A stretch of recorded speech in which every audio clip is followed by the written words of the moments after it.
dipersembahkan oleh Luwak White Coffee.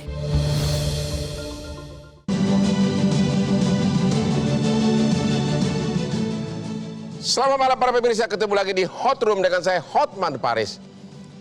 Putusan pengadilan dalam kasus investasi bodong Indra Kents dan Doni Salmanan telah mengguncang rasa keadilan masyarakat.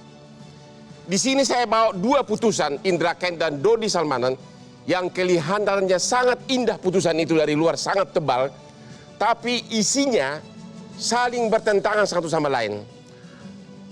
Bahkan pertimbangan hukumnya satu sama lain di dalam satu putusan yang sama saling bertentangan. Sama-sama kasus investasi bodong, tapi hukuman yang dijatuhkan kepada Indra Kents sama Doni Salmanan berbeda total. Seperti yang saya bilang selama ini, kalau ada keanehan, hukum itu pada dasarnya adalah mirip dengan matematik, ada rumusan-rumusannya. Kalau ada keanehan keluar dari rumusan-rumusannya, apakah ada sesuatu di balik putusan tersebut seperti dikeluhkan oleh para korban? Sampai hari ini belum ada satupun putusan pengadilan yang berhasil mengembalikan kerugian dari para korban.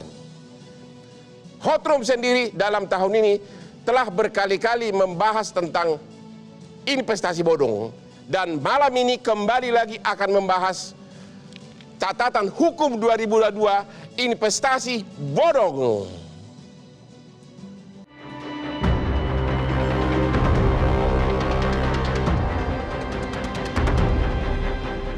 Pasti untung, garansi, titip dana, kelola Jadi dana, kalau jangan ada- percaya.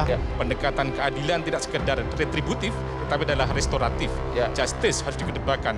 Mendiamkan hal yang sejelas mata ngelihat bahwa ini nggak benar gitu. Bahwa mau melakukan untuk kepentingan masyarakat, segera berkoordinasi dengan PPATK, dengan kepolisian, biar kepolisian untuk menindaklanjuti apa yang menjadi proses pidana mereka-mereka yang ilegal. Saudara Indra maupun DS kami terapkan pasal penipuan itu ya.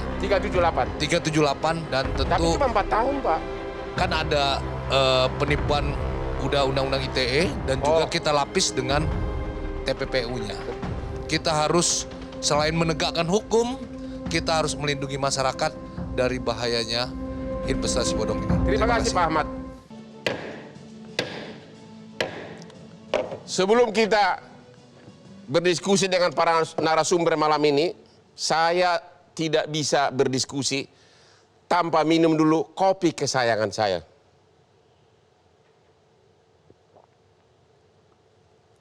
Oke, enak banget kopinya. Hot Room sudah mengundang OJK, DPR, tapi semuanya berhalangan hadir, ya. Dan malam ini kita akan bertanya pertama kepada Bapak Albert Nobel. Albert Nobel adalah mengaku sebagai salah satu korban dari kasus Doni Salmanan. Ya, betul Bang. Oke, Anda yang teriak-teriak di persidangan. Betul Bang. Bisa nggak ceritakan berapa kerugian saudara dan kenapa Anda teriak-teriak? Buka aja itunya, maskernya. Saya mengalami kerugian 268 juta. Oke, terus kenapa Anda teriak-teriak begitu vonis dibacakan? Sangat kecewa karena hasil tuntutan JPU dengan keputusan hakim itu sangat ganjil sekali. Di mana keganjilannya? Yang pertama dari tuntutan 13 tahun bisa jadi 4 tahun. Satu. Yang kedua, sejarah pertama yang menurut saya pribadi dikembalikan ke terdakwa. Harta dari terdakwa Betul. dikembalikan ke terdakwa, tidak lagi. disita. Tidak disita. Anda mencurigai sesuatu atau apa? Betul sekali Bang Hotman, karena seminggu sebelum keputusan tanggal 8 setelah duplik pagi, Ya. malam-malam saya mendapat informasi dari rekan sendiri bahwa siap-siap untuk para korban Doni Salmanan akan kecewa dan sangat kecewa karena hukuman Doni Salmanan sangatlah ringan dan juga si harta yang disita dikembalikan Doni Salmanan. Anda sudah tahu, udah bocor sebelumnya? Iya. Apa itu sumber bisa dipercaya? Itu dia, makanya sebelum hari H kita masih keep informasi tersebut. Ya. Sampai tanggal 15 tersebut kita prepare untuk bikin video dan banner. Ya. Dan pada saat hasilnya sesuai, makanya kita bentangkan banner tersebut dan kita merasakan kekecewaan yang begitu dalam. Jadi para korban sudah dapat bocoran putusannya bakal sangat ringan. Betul sekali. Menguntungkan Doni Salmanan. Iya, betul. Hanya 4 tahun. 4 tahun. Dan juga Lamborghini-nya dan mobil mewah yang lain akan kembali ke Doni Salmanan. Betul sekali. Nanti dia akan berlomba dengan saya naik Lamborghini kali. Ya? Iya Bang Oto. Itu aja. Apa lagi? Keluhan Satu saudara? lagi. Ini bagi dia mungkin uang korban dengan nilai 17M itu mungkin kecil bagi dia. Tapi bagi kita uang segitu tuh sangat berarti. Karena jadi apa yang menurut Anda tidak adil majelis hakim di sini? Satu, dari TPPU sudah jelas bahwa di sini ada pencucian uang. Yeah. Tapi tidak ada Yeah. di putusan tersebut. Terus di sini kan ada apa? Penipuannya segala macam ini konsumen. Yeah. Itu udah jelas kena ITE-nya. Ya. Yang dirugikan konsumen. Ya. Kan udah jelas harusnya dibalikannya ke konsumen. Seperti itu Bang Otman. Oke, kalau gitu kita lihat dulu grafis perbandingan berikut ini. Nah, ini dia nih. Oke, 144 orang di sini, 108 orang. Indra Ken, kerugian masyarakat 83 miliar. Di sini kerugian masyarakat 24M. Jumlah aset yang disita dari Indra Ken 57,2M disita untuk negara. Jumlah aset dari Doni Salmanan yang beruntung ini 64M dikembalikan kepada Doni Salmanan, dianggap itu merupakan hasil bisnis yang sah. Nah, itu dia. Inilah yang membuat masyarakat bertanya-tanya. Ya, kok kasus sama tapi isi putusan berbeda. Berbeda sangat jauh. Tuntutan jaksa 15 tahun, denda 10M Indra Ken, vonis 10 tahun. Ya. Denda 5M. Ya, itu Indra Ken. Doni Salmanan 4 tahun, denda hanya 1M, asetnya dikembalikan kepada Doni Salmanan. Di sini terbukti TPPU, di sini tidak terbukti TPPU. Di sini katanya pencucian uang, di sini tidak. Saya lebih suka nanya dulu kepada Pak Iqbar. Ya. Halo Pak Iqbar. Halo, Bang. Anda sebagai pengacara dari Doni Salmanan, apa yang kau lakukan di balik tembok sehingga berhasil dapat putusan seperti ini? Enggak lah Bang, itu normatif terkait bukti-bukti yang saya hadirkan itu jelas dipertimbangkan. Terkait saksi-saksi yang dihadirkan, malah saksi yang dihadirkan pihak jaksa pun malah menguntungkan pihak kami. Jelas kan itu menjadi bahan pertimbangan majelis, Bang. Tidak ada itu permainan apapun seperti yang Apret bilang cerita kemarin itu. Isi cikal putusan udah bocor 1 minggu sebelum pembacaan putusan, benar nggak itu? Enggak ada Bang itu. Siapa orangnya suruh dihadirkan itu si Albert. Awas kalau mau nyebar berita bohong malah dia yang rugi itu.